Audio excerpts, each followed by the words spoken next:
While the digital news realm may be more public and trust oriented, business sustainability is a change, as is government and trust in the free flow of critical information and independent opinion online.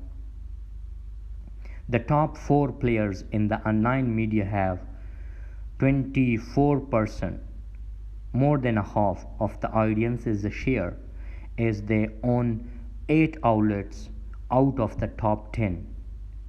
The remaining outlets have 1.6%. The Young Group, they has 9.8% audience's share in the overall total, with 3 websites of Young, The News and Geo, which proportionally amounts to 37% of audience's share of the top 10 websites. Like Express Group, they has 8% audience's share. Express websites like Express News, the Express Tribune, which proportionally amounts to 30% of overall audience's share of the top 10 websites. Let's come to the point, the challenge of being online.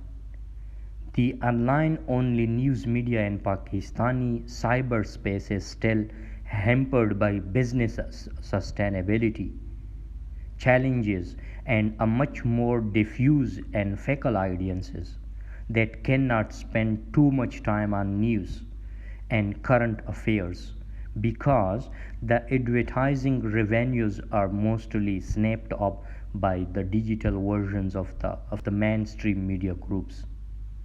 Despite this, Pakistan's only news media ecosystem is growing and offering a dizzying array of innovative information models that offer more hyper-local, community-friendly informations and multiple mediums, as well as thematic specialties than their mainstream media counterparts. Examples like Hum Sab, Naya Daur, Aina Absar, etc., each with its fantastically diverse focus on topics, geographical regions, linguists, and ethnic groups, and of course, much more representative voices from all social, and that is absent in the blendish mainstream media.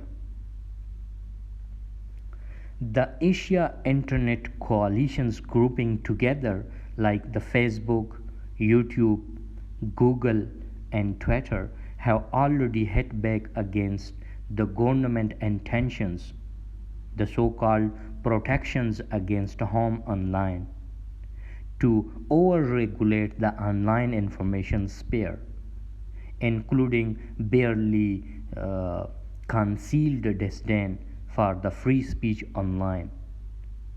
This also flies in the face of Prime Minister Imran Khan's assurances to the CEOs of global social media giants, including Facebook, Twitter, and YouTube, who met him few months back when he visited to United States to invest in Pakistan's burgeoning digital economy.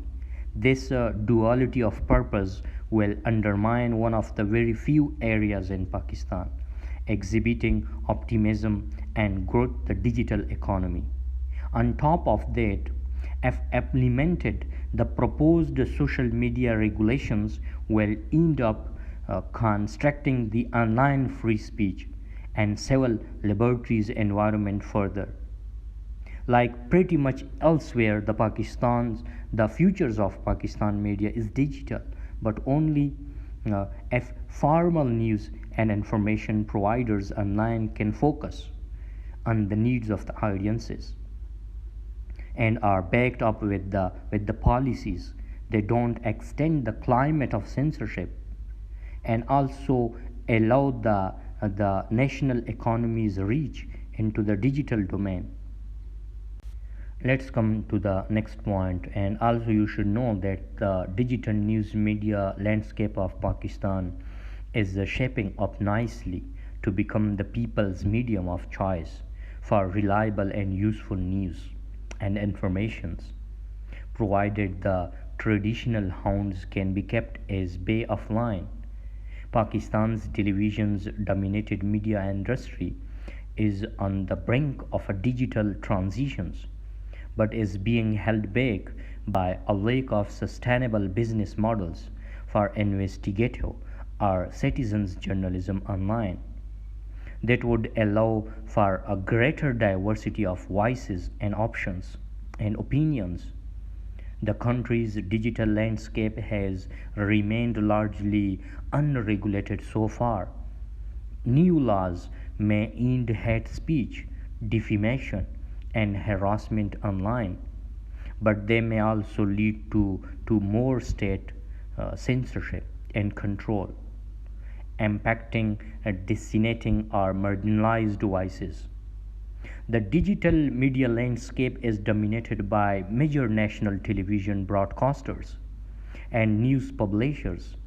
They make use of popular internet platforms such as Facebook, which is around about 33 million reported users as well, Twitter and WhatsApp. Citizen journalism initiatives are rare, resulting in lack of representations for marginalized voices. There is barely any content representing women, minorities, and people speaking local languages. There are different recommendations like citizen initiatives, media viability, the quality and scope of journalism, the state, and self censorship. So, what does it mean by the citizens initiative? Why is it a recommendations? Amid doubts as to large media organizations and trusts is sustainability and as to their businesses plans. Dependence on the representation of a diversity of voices. Our experts say viable independent initiatives by citizens are the way forward. If citizens and trusted reporters and editors they set the news agenda, it will be a matter of who gets it right and not who gets it first. Media viability is also a recommendations. Many experts they stressed the need for more research and investment and finding new and sustainable ways of doing journalism online. One of them, the expert, is Raza Rumi. He said that universities and the government should invest more in such initiatives because the future of Pakistani journalism will determine the future of Pakistani politics in society. The next recommendation is the quality and scope of journalism. For citizens to pay for news online, independent journalists and media groups they are need to make a serious effort towards improving the quality of the content they produce. One of the expert, the social media expert, his name is the Asad Beg. He includes that broadcast that the broadening the scope of content to address people who may not be the primarily audience for print and television, but they have access to the internet and are underrepresented. The last recommendation is the state and self censorship. Expert in the case of traditional newspapers, which largely follow accuracy and fairness standards, they have taken to publishing their print content online.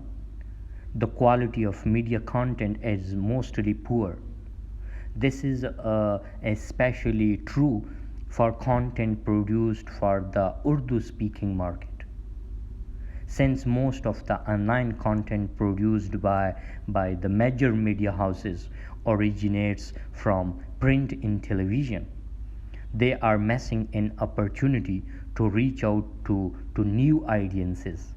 However, it also means their digital content follows the same editorial standards as television and print. Independent vlogs, blogs, and media startups are trying to make their voices heard. They pick up smaller stories that might not seem, but it's important in Pakistan's political chaos and within today's censorship issues. I'm not sure how much they will be able to push as far as content is concerned. I think this is enough for today. I will come up with a new video lecture soon. Kindly subscribe my channel so that you can get my new lecture. Thank you so much and best of luck.